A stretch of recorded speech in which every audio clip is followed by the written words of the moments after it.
This is probably the biggest test for the Rally 1 hybrid cars of the season so far.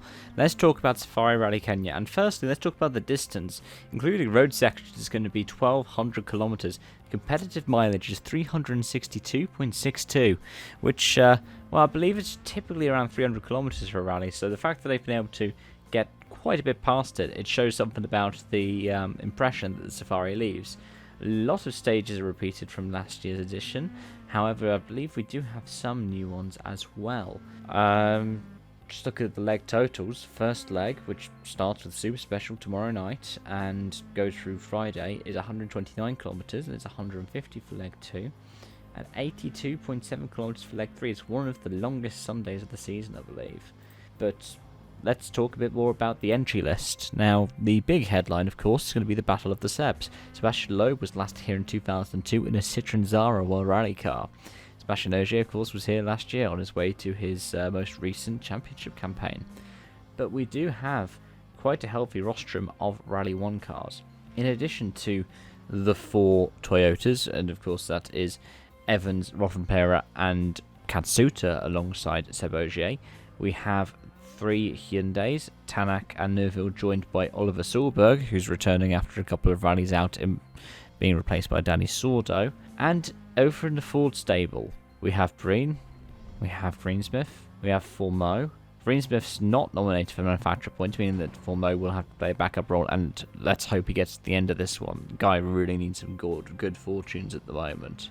We have Loeb joining in the 4th car. In the 5th car, we have Jordan Serdaridis. We have no Pierre Lulube. Instead, we have Serdaridis, who I believe will be the first properly kind of privateer entry in the Rally 1 hybrid era. It's meant to be Lorenzo Bertelli, but he ended up missing out in Sweden due to personal business commitments. He had to be at, was it the Milan fashion show? I don't follow the fashion world too well, but I know that he is quite big in the fashion world. So yeah, it's cool to see Serdaridis here. Serdaridis entered, I believe it was actually Lube, as a privateer in the first kind of national appearance of a Rally 1 hybrid car with the Puma that Serdaridis owns earlier this year. The Rally 2 rostrum is quite small compared to previous events. Remember, the last 2 events we've been talking about the best part of 40 cars. This time, don't think we've even got a dozen. No, we've got Kajtanovic, Prokop, who we're hoping for better fortunes for him than last season, where I think he was out on the first day.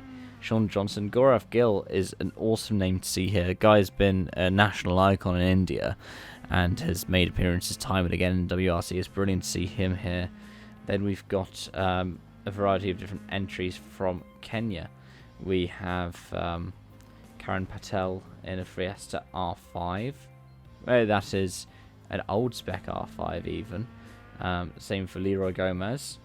Then we have 2 entrants in a Fabia. We have Fabia R5 for Akif Farani, and then Amanraj Rai is entered in a Fabia Rally 2 Evo. Be interesting to see how they all stack up, and especially because Rai is the only entrant in WRC2 Junior. Everyone else has entered in WRC2 Open. WRC3, we've got quite a nice group of entrants as well. We have McRae Kamathi, who is a JWRC contender outside of this, but we also have Diego Dominguez Jr., and in addition to that, another batch of local national entrants from the world of rallying in Kenya. Maxine Wahome, Hamza Anwar and Jeremy Wahome. This is going to be cool to see. It's really cool to see this kind of grassroots rallying, and this is one of the things that's really nice about the Safari. Then in addition to this, we have a variety of different entrants in different kind of classes of car. We used to have some National Series ones, have some N4, have some NR4, have some NR2. In the NR4 category, we've got a bunch of Lancer Evo 10s. In the N4 category, we've got Evo 10s, Evo 9s, and Subaru Imprezas of, I believe, various different origins. And then the NR2, Rio Smith in the number 43 Ford Fiesta R2. I'm really looking forward to seeing how this pans out.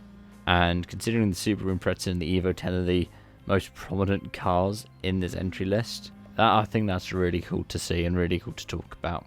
It brings back like those kind of historic visions of the old Safari Rally. But anyways, let me know your predictions in the comment section down below. For me, I'd keep an eye out for the Sebs. They're going to be a bit further down the order. And I would say the ones to watch, I think one of them's got to be Katsuta. Nearly won it last year. Same time, I think Greensmith and Formo, eyes are going to be on them. And Oliver Solberg. I think he'd be quite cool to see how he does. And if Thierry Neuville is able to get his win. Of course, Mechanical Breakdown stopped that last season. Anyways, thank you so much for watching. Hope to see you again soon. Bye for now.